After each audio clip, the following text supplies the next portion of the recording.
Dubai का भव्य stadium champions trophy के final का गवाह बनने को तैयार था। हजारों की भीड़ शोर मचा रही थी, लेकिन मैदान के बीचों बीच एक शख्स खामोश खड़ा था, के राहुल। स्कोरबोर्ड पर 252 रनों का लक्ष्य चमक रहा था और भारत की पारी लड़खड़ा चुकी थी। कप्तान रोहित शर्मा ने 66 रनों की शानदार पारी खेलकर टीम को आगे बढ़ाया, लेकिन उनके आउट होते ही स्टेडियम में सन्नाटा छा गया। भारत को अभी भी जीत के लिए 40 रनों की जरूरत थी और केवल कुछ ही ओवर बचे थे।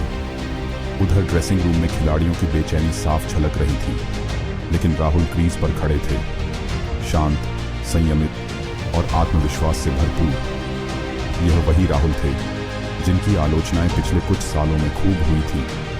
कभी कहा गया, राहुल बड़े मैचों के खिलाड़ी नहीं हैं, दबाव में वो बिखर जाते हैं, टीम में उनकी जगह पक्की नहीं है। लेकिन राहुल ने इन तानों को अपनी कमजोरी नहीं बनने दिया।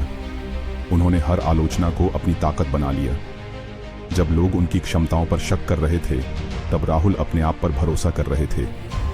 संघर्ष और वापसी की कहानी, यह कहानी सिर्फ एक फाइनल मैच की नहीं थी, ये संघर्ष की लंबी यात्रा थी।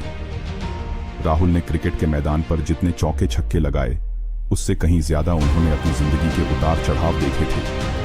कभी उन्हें टीम से बाहर कर दिया गया, कभी खराब फॉर्म ने उनका साथ छोड़ा। सोशल मीडिया पर आलोचनाओं की बाढ़ आ जाती थी और लोग उन्हें टीम इंडिया का कमजोर कड़ी कहकर बुलाने लगे थे। लेकिन राहुल ने इन आवाजों को कभी अपने मन पर हावी नहीं होने दिया। हर बार जब वो आउट होते, अगली सुबह सूरज उगने से पहले ही वो नेट्स पर पहुंच जाते। जहां दूसरे खिलाड़ी आराम कर रहे होते, वहां राहुल घंटों घंटों तक अपनी बल्लेबाजी सुधारते रहते। वो खुद से एक ही बात कहते, लोग क्या कहते हैं इससे फर्क नहीं पड़ता, फर्क इससे पड़ता है कि मैं खुद को क्या मानता हूं। फाइनल की निर्णायक घड़ी, अब वही राहुल इस ऐतिहासिक मुकाबले में खड़े थे। भारत को जीत के लिए 12 गेंदों में 7 रन चाहिए थे। न्यूजीलैंड के गेंदबाज माइकल ब्रेसवेल खतरनाक फॉर्म में थे, लेकिन राहुल की आंखों में डर का नामो निशान तक नहीं था। हर गेंद के साथ दबाव बढ़ता जा रहा था, पर राहुल शांत थे। वो जानते थे कि अगर उन्होंने खुद पर भरोसा बनाए रखा तो जीत दूर नहीं होगी। पहली गेंद डॉट बॉल रही, दूसरी गेंद पर एक सिंगल मिला, तीसरी गेंद पर राहुल ने अपना क्लास दिखाया। मिड विकेट के ऊपर शानदार चौका, स्टेडियम गूंज उठा। अब 8 गेंदों में 2 रन बाकी थे। राहुल ने साथी खिलाड़ी से कहा, हम बस एक शॉट दूर हैं, जीत हमारे विश्वास के आगे झुकेगी। अगली गेंद पर जडेजा ने कवर के ऊपर एक बेहतरीन चौका जड़ा और भारत ने चैंपियंस ट्रॉफी जीत ली। मैदान पर राहुल के चेहरे पर एक सुकून भरी मुस्कान थी। ये सिर्फ एक मैच की जीत नहीं थी, ये उन तमाम संघर्षों, आलोचनाओं और असफलताओं के खिलाफ उनकी खुद पर की गई जीत थी। इस जीत ने साबित कर दिया कि असली खिलाड़ी वो नहीं होता जो सिर्फ जीत के दिनों में चमकता है, बल्कि वो होता है जो संघर्ष के दिनों में भी खुद पर भरोसा बनाए रखता है।